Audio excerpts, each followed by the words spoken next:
ശബരിമല വിഷയത്തിൽ താഴമൺ തന്ത്രി കുടുംബത്തിനെതിരെ വിമർശനം കടുപ്പിക്കുകയാണ് ബി.ജെ.പി. നേതാവ് ഡോക്ടർ കെ എസ് രാധാകൃഷ്ണൻ. തന്ത്രി കുടുംബത്തെ മാറ്റുന്നതിൽ തടസ്സമില്ല.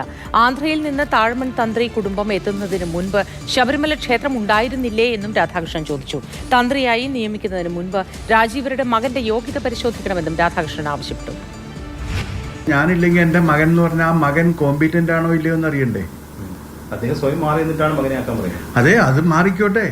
അങ്ങനെ ആക്കാൻ വരുന്ന മകൻ ഈ തന്ത്രവിദ്യയൊക്കെ അഭ്യസിച്ചിട്ടുണ്ടോ എന്ന് എങ്ങനെ അറിയും?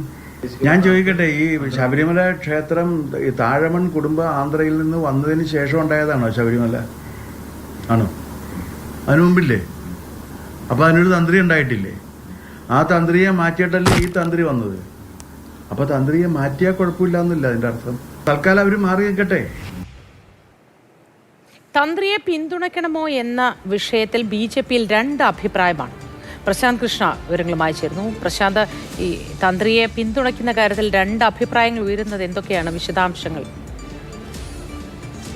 ഇക്കാര്യത്തിൽ താഴമൺ കുടുംബത്തിൽ നിന്ന് ശബരിമലയിലെ താന്ത്രിക അവകാശം മാറ്റുന്നതുമായി ബന്ധപ്പെട്ട വെട്ടിത്തുറന്ന അഭിപ്രായം തന്നെയാണ് ബി.ജെ.പിയുടെ സംസ്ഥാന ഉപാധ്യക്ഷനായ കെ എസ് രാധാകൃഷ്ണൻ പരസ്യമായി ഉന്നയിച്ചിരിക്കുന്നത്. അപ്പോൾ അതുകൊണ്ട് തന്നെ തന്ത്രി കണ്ഠരര് രാജീവര് അദ്ദേഹത്തിൻ്റെ ഊഴമാണ് അടുത്തത് ശബരിമല തന്ത്രി എന്ന നിലയിൽ തൻ്റെ മകനെ ആക്കണമെന്ന കത്ത് ദേവസ്വം ബോർഡിന് നൽകിയിരിക്കുന്നു. ഇതിൽ ദേവസ്വം ബോർഡ് ഒരു തീരുമാനം എടുക്കുന്ന ഒരു ഘട്ടത്തിൽ താഴമൺ കുടുംബത്തിൽ നിന്ന് ഈ സ്ഥാനം മാറ്റണം എന്നതാണ് ബി.ജെ.പിയിൽ നിന്ന് ഉപാധ്യക്ഷൻ തന്നെ ആവശ്യപ്പെടുന്നത്. പക്ഷേ അത് ബി.ജെ.പിക്കകത്തുള്ള ഒരു പൊതു അഭിപ്രായമാണോ എന്ന് ചോദിച്ചാൽ അങ്ങനെയല്ല എന്ന് പറയേണ്ടി വരും. കാരണം വ്യത്യസ്ത അഭിപ്രായം ബി.ജെ.പിക്കുള്ളിൽ തന്നെയുണ്ട്. അതുകൊണ്ട് തന്നെ ബി.ജെ.പി ഈ വിഷയത്തിൽ ഒരു നിലപാട് എടുത്തിട്ടില്ല എന്നതാണ്. ഹിന്ദു ഐക്യവേദിയും ഈ വിഷയത്തിൽ ഒരു നിലപാട് ഇതുവരെ പരസ്യമായി എടുത്തിട്ടില്ല.